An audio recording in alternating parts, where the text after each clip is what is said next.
কত সংখ্যক সেনা মধ্যপ্রাচ্যে মোতায়েন করা হচ্ছে, কোন ইউনিটগুলো পাঠানো হচ্ছে, স্থলযুদ্ধে নামার বিষয়ে ট্রাম্প প্রশাসনের অবস্থান কি, প্যারাট্রুপার ও মেরিনদের ভূমিকা কি হতে পারে, স্থলযুদ্ধ কেন এত ঝুঁকিপূর্ণ।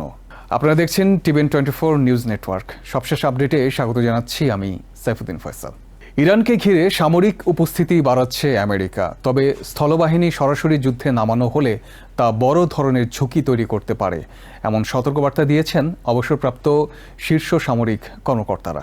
তাদের মতে এই ধরনের পদক্ষেপ সংঘাতকে আরও বিস্তৃত করবে এবং আমেরিকান সেনাদের বড় ক্ষয়ক্ষতির মুখে ফেলতে পারে। প্রেসিডেন্ট ডোনাল্ড ট্রাম্প ইতিমধ্যেই মধ্যপ্রাচ্যে প্রায় 5,000 সেনা মোতায়েনের প্রক্রিয়া শুরু করেছেন।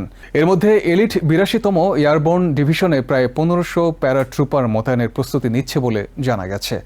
একই সঙ্গে জাপানে অবস্থানরত মেরিন ইউনিটগুলো ওই অঞ্চলের দিকে অগ্রসর হচ্ছে এবং ক্যালিফোর্নিয়া থেকে অতিরিক্ত সেনা পাঠানোর পরিকল্পনাও রয়েছে।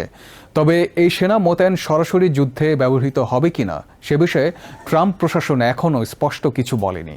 এই অনিশ্চয়তার মধ্যেই সাবেক জেনারেলরা সতর্ক করছেন, যদি স্থলযুদ্ধে জড়ানো হয় তাহলে তা বর্তমান সংঘাতকে নতুন মাত্রায় নিয়ে যাবে।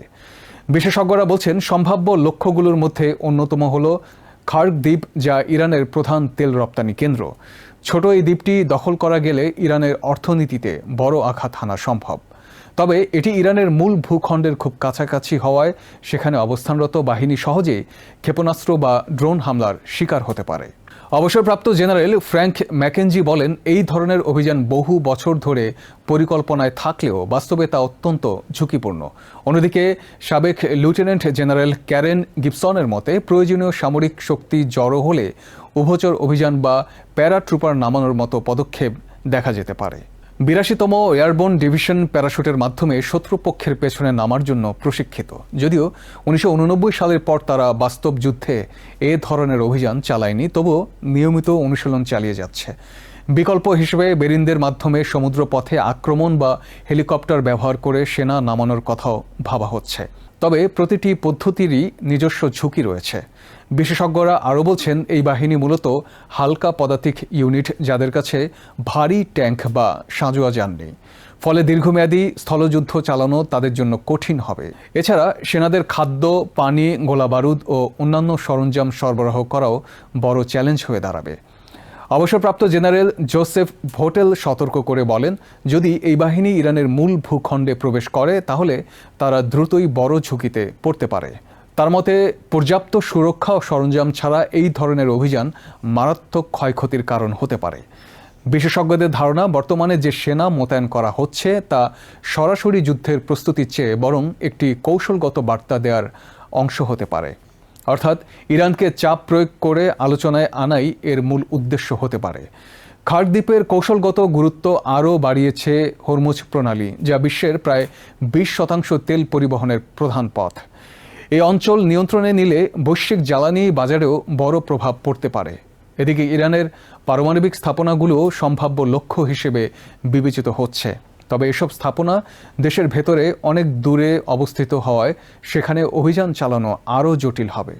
শুধু সামরিক হামলা নয়, বরং সেখানে প্রবেশ করে গুরুত্বপূর্ণ উপাদান উদ্ধার বা নিরাপদ করা, এসব কাজের জন্য বড় আকারের বাহিনী এবং দীর্ঘমেয়াদী উপস্থিতি প্রয়োজন হবে।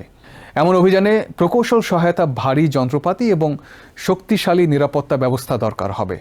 বিশেষজ্ঞদের মতে, প্রতিটি স্থাপনায় কয়েকশো সেনা মোতায়েন করতে হতে পারে।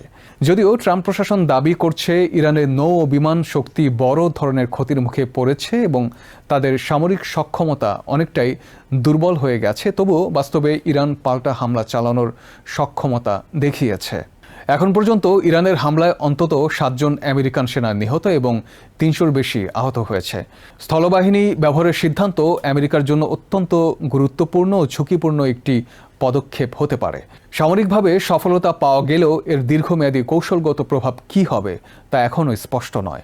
বিশেষজ্ঞরা মনে করছেন, সাময়িক সাফল্যকে বড় নীতিগত সাফল্য হিসেবে দেখলে ভুল সিদ্ধান্ত নেওয়ার ঝুঁকি রয়েছে।